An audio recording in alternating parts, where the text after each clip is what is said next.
Hi எல்லாரும் எப்படி இருக்கீங்க? நல்லா இருக்கீங்களா? நான் நல்லா இருக்கேன். என் உடம்பும் இப்போ கொஞ்சம் பரவாயில்ல.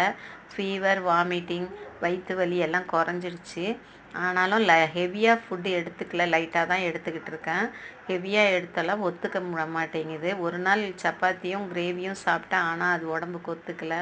அதனால் லைட்டாக தான் நான் சாப்பிட்டுக்கிட்டு இருக்கேன்.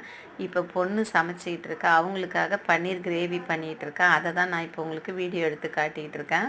தேவையான அளவுக்கு மசாலா போட்டு உப்பு போட்டு நல்லா மிக்ஸ் பண்ணிவிட்டு கொஞ்சமாக எண்ணெயை ஊற்றி மிக்ஸ் பண்ணி எண்ணெய் நிறையா சமைக்கலாம் அப்படின்னா எண்ணெயில் போட்டு எடுத்தோம்னா ஃப்ரை ரெடிங்க. இல்லை கொஞ்சமாக எண்ணெய் வேணும்னா தோசைக்கல்லில் போட்டு ஃப்ரை பண்ணிக்கிட்டு இருக்கா. அவங்களுக்காக தான் இன்றைக்கி சமையல். பன்னீர் ஃப்ரை பண்ணிட்டாங்க.